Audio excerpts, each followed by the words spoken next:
భరణి గారు నమస్కారం అండి. నమస్తే అండి. మీతో మొట్టమొదటి ఇంటర్వ్యూ నా జర్నలిజం జర్నీ మొదలైన తర్వాత మంది ఫస్ట్ ఇంటర్వ్యూ. నేను నార్మల్గా అంటే ఇంటర్వ్యూసే చాలా తక్కువ ఇచ్చున్నాను నేను. కదా? చాలా తక్కువ, అంటే సోషల్ మీడియాలో కూడా నేను ఎక్కువ లేను నేను.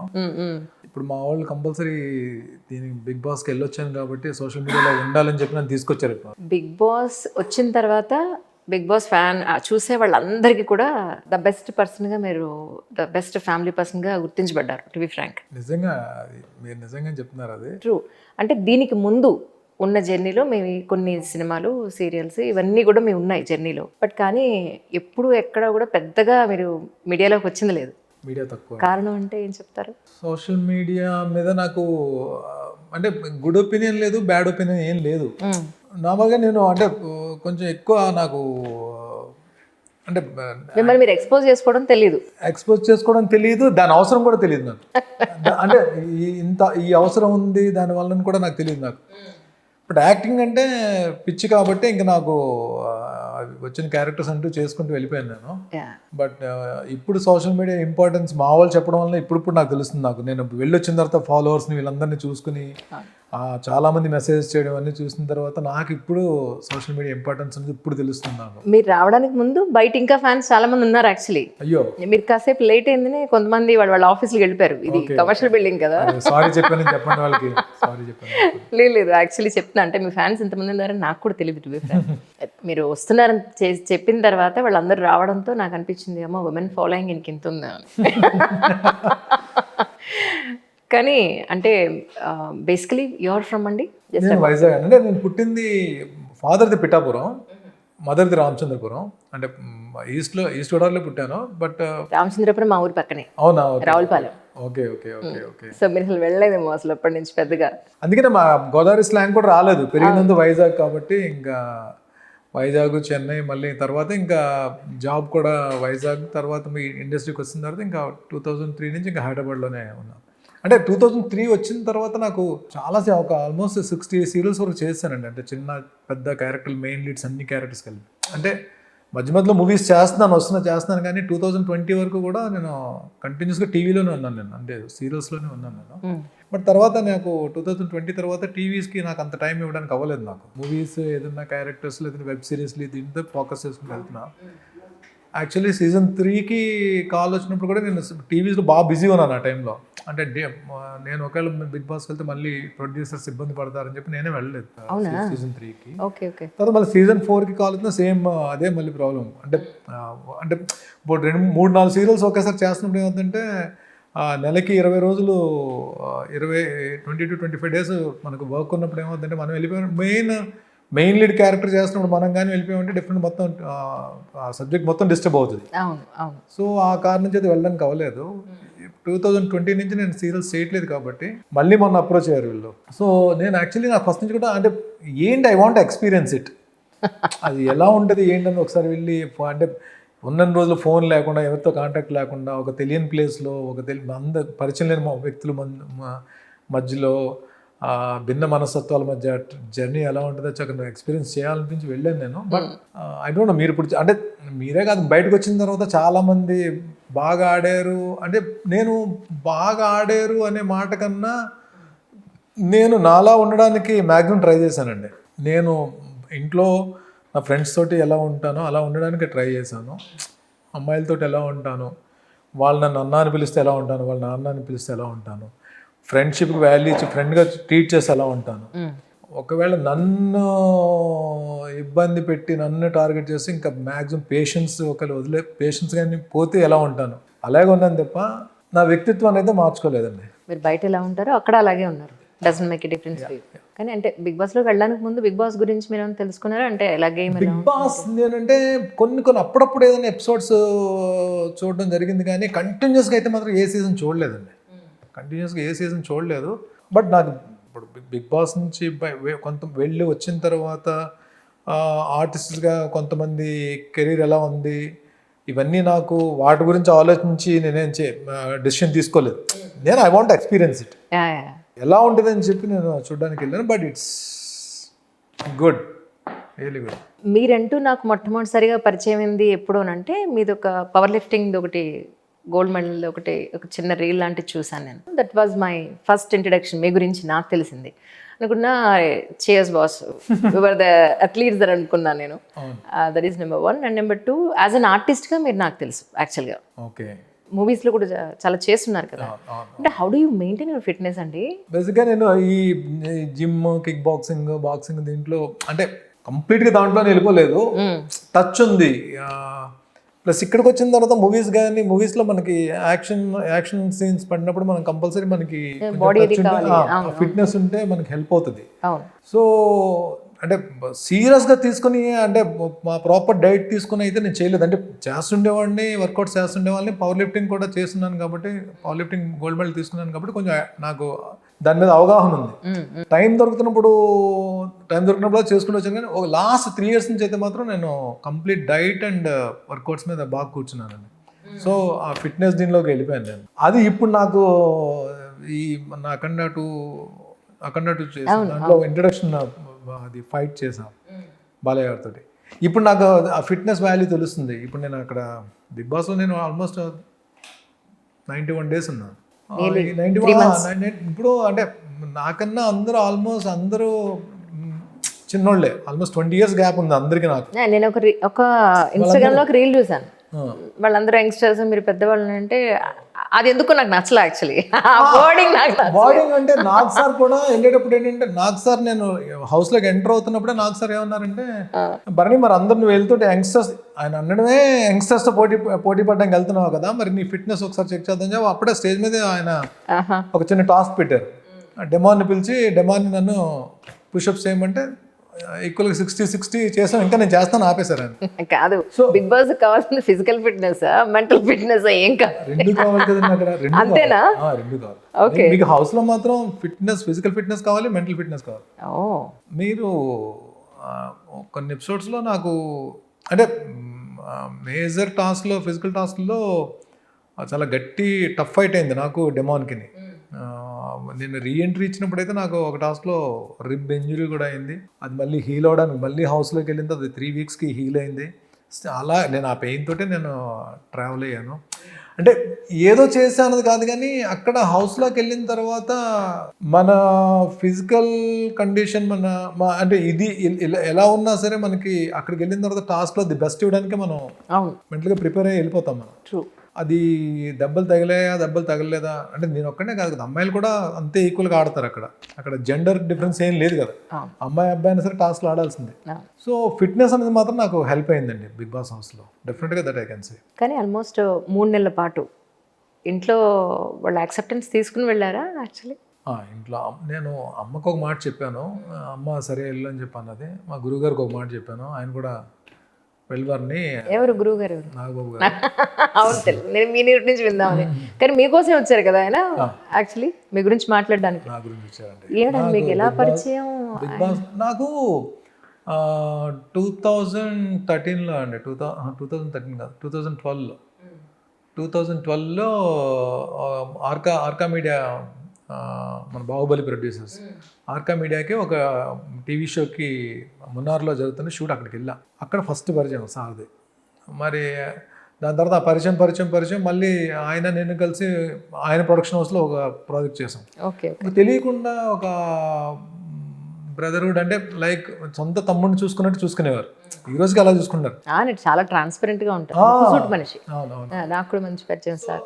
ఆయన ఎప్పుడైతే లైఫ్లోకి నిజంగా ఆయన అలాంటి వ్యక్తి మన లైఫ్లోకి రావడం నిజంగా ఒక బ్లెస్సింగ్. నిజంగా అంటే నేను కంప్లీట్ ట్రాన్స్ఫర్మేషన్, ఆయన పరిచయం అవ్వకముందు భరణికి, ఆయన పరిచయం అయిన భరణికి బాగా తేడా వచ్చేస్తుంది. సో ఆ ముందు భరణి చాలా arrogant and different kind of attitude అలా ఉండేది. ఇప్పుడు వచ్చిన తర్వాత అప్పుడు ఏంటంటే ఏదో ఆలోచించుకుని బ్రతికేవాడిని, ఇప్పుడు నిజంలో బ్రతకడం నేర్చుకున్నాను అంతే. హెల్త్కి బాగా ఇంపార్టెన్స్ ఇచ్చుకొని, ఫిట్నెస్కి బాగా ఇంపార్టెన్స్ ఇచ్చుకొని, మన వ్యక్తిత్వాన్ని మనమే కరెక్ట్ చేసుకొని, అవతల వ్యక్తులకి ఏదైనా మాట్లాడినప్పుడు మనం వినడానికి ఎక్కువ ఇంపార్టెన్స్ ఇచ్చి, మనం ఓవర్గా మాట్లాడకుండా సంథింగ్ లైక్ ఇది చాలా విషయాలు నేర్చుకున్నాం. అది కూడా హౌస్లో చాలా హెల్ప్ అయింది. ఎక్కువ పేషెన్స్ ఉండాలి. సుమన్ శెట్టి గారిది మీది మాత్రం భలే అనిపిస్తుందండి. సుమన్ ఈజ్ ఎక్స్ట్రాడినరీ క్యారెక్టర్ అండి. హౌస్లో ఒక్కసారి కూడా ఒక చిన్న డిస్కషన్ కానీ చిన్న ఆర్గ్యుమెంట్ కూడా జరగకుండా అంటే మళ్ళీ బాండ్ అంటే మళ్ళీ వేరే రకంగా వెళ్ళిపోద్ది. నిజంగానే ఒక సొంత తమ్ముడు హౌస్లో ఉంటే ఎలా ఉంటాడో అలాగా భరించాడు నన్ను. అంటే కొన్ని క్యారెక్టర్స్ మనకి భలే నచ్చుతాయండి. అంటే తను ఇండస్ట్రీలో కమెడియన్గా చాలా పాపులర్, చాలా మూవీస్ చేశాడు, చాలా లాంగ్వేజ్లో చేస్తాడు. బట్ నా దగ్గరకు వచ్చేటప్పుడు డే 1 నుంచి మా ఇద్దరిది ఒకటే బెడ్. ఓకే. నేను 6th వీక్ నేను ఎలిమినేట్ అయినప్పుడు అమ్మాయి దివ్య తనుజ ఎంత బాధపడ్డారో తిను కూడా అంతలా ఏడ్చాడు. సో 7 మళ్ళీ తర్వాత నేను రీఎంట్రీ ఇచ్చిన తర్వాత నుంచి ఇంకా నాకే లైక్ అంటే ఎప్పుడైతే నన్ను కొంతమంది హౌస్లో టార్గెట్ చేస్తున్నారో నాకు ఒక పిల్లర్ కింద నిలబడిపోయి ప్రతిదీ షేర్ చేసుకోవడానికి ఆ కంఫర్ట్ జోన్ క్రియేట్ చేసుకొని ఇద్దరి మధ్య మంచి అండర్స్టాండింగ్స్. అంటే ఇంక ఏమైపోయిందంటే హౌస్లో అందరూ మనల్నే టార్గెట్ చేస్తున్నారు కాబట్టి ఒకరి కోసం ఒకరు నిలబడదాం అన్న దీంట్లో ట్రావెల్ అయ్యాం. బట్ బిగ్ బాస్ హౌస్ ద్వారా నాకు ఒక అత్యున్నత విలువలు కలిగిన ఒక వ్యక్తి అయితే పరిచయం అయ్యాడు. That is Suman Shetty. That I can say. Right.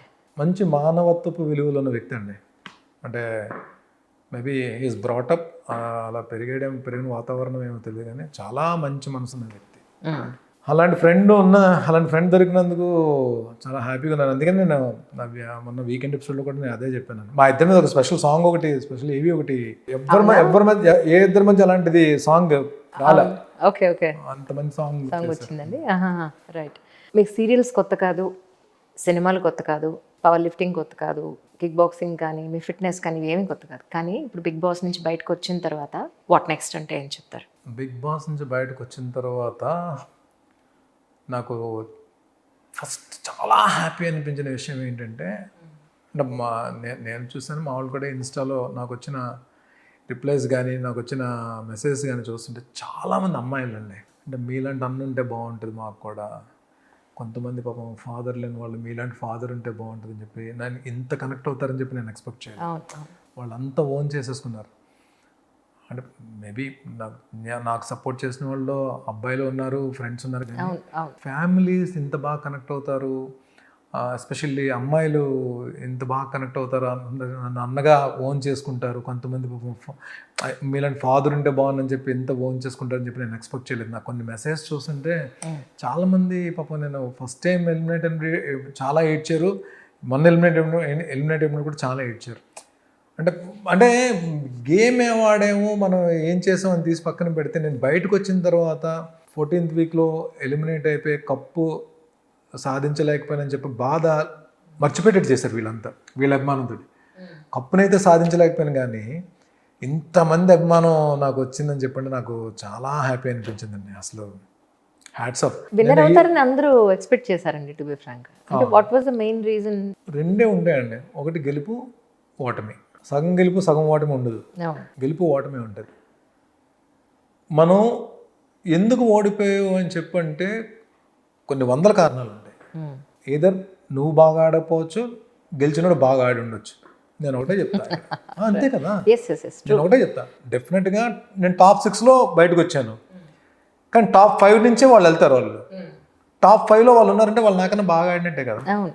We have to accept it. అదే నేను అంటే నా రీజన్స్ నాకు ఎన్నున్నా హౌస్లో నేను ఉన్నాను కాబట్టి అందరూ ఏం గేమ్ ఆడారో నాకు తెలుసు, నేనేం గేమ్ ఆడానో నాకు తెలుసు, నేను ఎంతమందిని ఎదుర్కొన్నానో తెలుసు, నన్ను ఎంతమంది బయటకు పంపించడానికి ప్రయత్నం చేశారో తెలుసు. బట్ బయటకు పంపించే ప్రయత్నంలో నేను ఒకటి నా కాన్ఫిడెన్స్ ఏంటి, ఇంతమందిని టార్గెట్ చేస్తుంటే నేను స్ట్రాంగ్ అయినా ఫీల్ అయ్యి ఉండొచ్చు, లేదా నేను నచ్చకపోయి, రెండే కారణాలు. ఒకటి నేను నచ్చకపోయి ఉండొచ్చు, లేదా నేను స్ట్రాంగ్ కంటెస్టెంట్ అని చెప్పి వాళ్ళకి అనిపించి నన్ను టార్గెట్ చేసి ఉండొచ్చు. ఏదైనా టాప్ 6గా బయటకు వచ్చాను కాబట్టి టాప్ 5 ఎవరైతే ఉన్నారో వాళ్ళు డెఫినెట్గా నాకన్నా మంచి పెర్ఫార్మెన్స్ ఇచ్చి ఉండొచ్చు, మంచి కాంటెంట్ ఇచ్చి ఉండొచ్చు, మంచి గేమ్ ఆడి ఉండొచ్చు, బాగా ఎంటర్టైన్ చేసి ఉండొచ్చు. అదైతే నేను 100% నేను వాళ్ళ తర్వాతే అని నేను చెప్పుకుంటాను. నేను అది ఐ విల్ యాక్సెప్ట్ ఇట్. మీ వరకు ఇట్స్ ఆల్ అబౌట్, అంటే బిగ్ బాస్ అంటే ఇట్స్ ఆల్ అబౌట్ దేని గురించి అని అంటారు? మనం ఎంత జ్ఞానాన్ని సంపాదించేసినా, ఎంత ఈ ప్రపంచాన్ని చదివేసినా, మనకున్న ప్రొఫెషన్లో మనకు ఎంత ఎక్స్పీరియన్స్ ఉన్నా సరే మనకు తెలియందంటూ ఏదో ఒకటి ఉంటుందండి. ఎవ్రీడే మనం నేర్చుకోవాల్సిందే. బట్ బిగ్ బాస్ హౌస్లోకి వెళ్ళిన తర్వాత ఒక ఒక ఒక ప్లేస్లో పరిచయం లేని వ్యక్తుల మధ్య మన వ్యక్తిత్వాన్ని అది మంచిగా అయినా మార్చుకోవచ్చు, చెడ్డగా అయినా మార్చుకోవచ్చు. అది కొంతమందికి నచ్చచ్చు, కొంతమందికి నచ్చకపోవచ్చు. ఎండ్ ఆఫ్ ద డే మనం మనం బయట జనాలకి మనం రెగ్యులర్ లైఫ్లో మన ఫ్రెండ్స్, మన కొలీగ్స్, లేదంటే డైలీ మన డేలో మనతో పాటు పరిచయం వ్యక్తులతో మనం కలిసే విధానానికి, అక్కడ ఉండే విధానానికి చాలా డిఫరెన్స్ ఉందండి. అంటే ఒక్కొక్క చోట విపరీతం కోపం వస్తుంది, కానీ ఆ కోపం అన్నది కరెక్టా కాదని ఆలోచన పడిపోతాం. అదే బయట ఉన్నాం అనుకోండి, వి బ్లాస్ట్.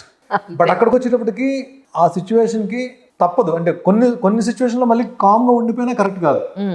బట్ నేనేంటంటే, నేను ఇంతకు ముందు ఉన్నదానికి ఇప్పుడు ఉన్నదానికి ఏంటంటే, నాకే ఎక్కువ పేషెన్స్ అనేది బాగా అలవాటైంది ఈ మధ్యకాలంలో. అది కొంచెం హెల్ప్ అయింది నాకు. దానివలన ఫస్ట్ 4-5 వీక్స్ బర్నీలో ఫైర్ మిస్ అవుతుంది అని చెప్పి చాలా మంది అన్నారు. అంజలి గారు, మీరు ఎక్కడో దగ్గర నాకు నచ్చిన మాట మాట్లాడారండి. ట్రిగ్గర్ అవుతుంది ఆటోమేటిక్. అంజలి గారు, ఏంటి మీరు అలా మాట్లాడారేంటి? ఇలా మాట్లాడచ్చు. అంజలి గారు, ఎందుకు అలా మాట్లాడారండి? ఇలాగే మాట్లాడచ్చు. అవును. మ్యాటర్ ఏంటి? మీకు నా చిరాకు కానీ, నా కోపం కానీ, నా అసహనం కానీ మీకు కన్వే అయిందా లేదా కావాలి. ఎమోషన్ అక్కర్లేదు, అరాల్సిన అవసరం లేదంట. అంటే తప్పది. ఇంకా మన పేషెన్స్ లెవెల్స్ దాటిపోయిందంటే డెఫినెట్గా షౌట్ వస్తుంది. బట్ ఊరికే ఆర్గ్యుమెంట్ పెట్టేసుకుని గొడవ ఆడేసుకోవాల్సిన అవసరం ఏం లేదు. అంటే అక్కడి వరకు. అవును. అంటే కెమెరాస్ ఉన్నాయి, అన్ని కెమెరాల ముందు కాంటెంట్ ఇవ్వడానికి మనం అరుచుకొని తిరిగితే అది వేరే రకంగా ఉంటుంది. మనం మన రియల్ లైఫ్లో ఇది కాదు కదా. అంటే పెద్దానికి అరిచే క్యారెక్టర్ కాదు కదా. అరిచే క్యారెక్టరు అవతలోడు ఏమన్నంటే గొడవ పడే క్యారెక్టర్ వెళ్ళిపోయి ఒక ట్రాన్స్ఫర్మేషన్ అయ్యి మా గురువు చెప్పిన మాటలు విని మంచిగా మారి వచ్చిన తర్వాత ఇక్కడ ఊరికే కంగారు పడితే ఏం అర్థం ఉంది? ఒకవేళ ఊరికే కాబరా పడి గట్టిగా అరిచి గొడవలు పెట్టుకుంటే అది మాస్క్ వేసుకున్నట్టు అవుతుంది తప్ప, నువ్వు బయట ఎలా ఉన్నావో రియల్. ఇప్పుడు నాకు నిజంగానే మాట్లాడితే చాలా తక్కువ అండి. అందులో అమ్మాయిలతోటి చాలా రెస్పెక్ట్గా మాట్లాడతా. హౌస్లోకి వెళ్ళిన తర్వాత నేను అదే చెప్తాను. ఇప్పుడు అబ్బాయిలు ఎవడో మనకు నచ్చి మాట్లాడితే వాళ్ళతో ర్యాపో మాట్లాడి షేర్ చేసుకున్నప్పుడు ఒక అండర్స్టాండింగ్ డెవలప్ అయ్యి ట్రావెల్ అవుతుంది. బట్ వేరే అమ్మాయిలు వచ్చి మనతోటి మాట్లాడేటప్పుడు ఆ ఏజ్ గ్యాప్ ఏదైతే ఉందో వాళ్ళకు ఒక కంఫర్ట్ జోన్ క్రియేట్ అయ్యి వాళ్ళకు ఒక ప్రొటెక్షన్ అనేది దొరికినప్పుడు వాళ్ళ బాండ్స్ అనేవి స్టార్ట్ అవుతాయి. అంటే ఒక తెలియని ప్లేస్లో ఇంతమంది మధ్యలో ఒక వ్యక్తి దగ్గర మనం హ్యాపీగా ఉన్నాము, ప్రొటెక్షన్ ఉంది ఇక్కడ అని ఫీల్ అయినప్పుడు మనం ఆ ప్రొటెక్షన్ ఇవ్వకపోతే what is the meaning of being a human being? Correct.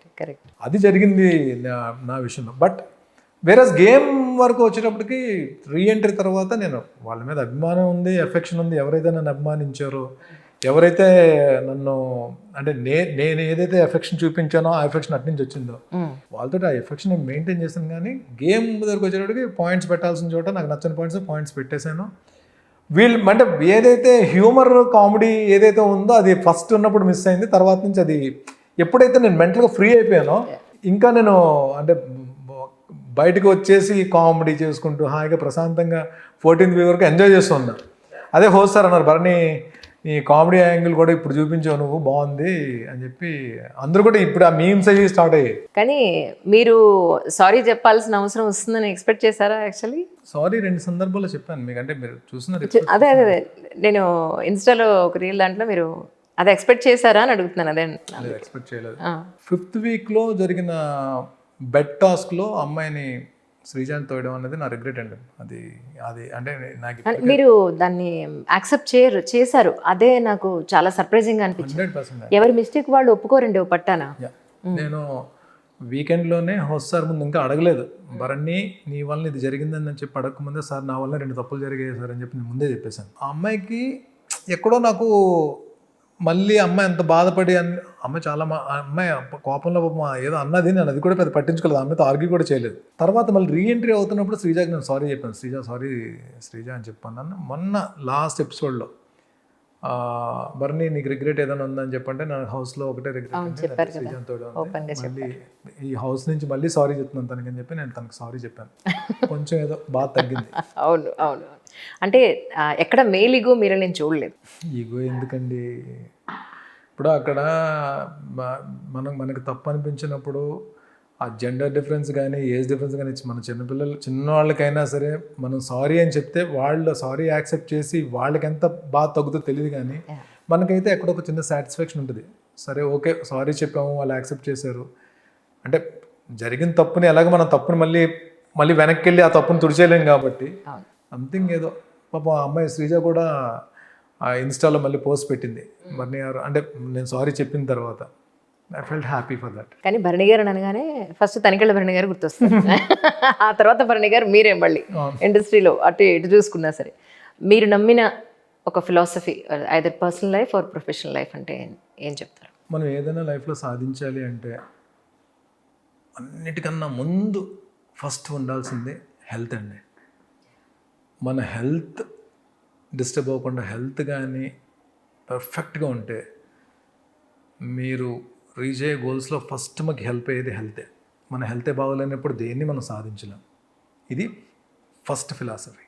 2, అది ఏ ప్రొఫెషన్ అవ్వండి, ఏ ప్రొఫెషన్ అయినవ్వండి, వెళ్తున్న దీంట్లో మనకి అనుకున్నది రాలేదు, అనుకున్నది అందలేదు, అనుకున్నది సాధించలేదు అని ఆలోచించేదానికన్నా హ్యావ్ పేషెన్స్.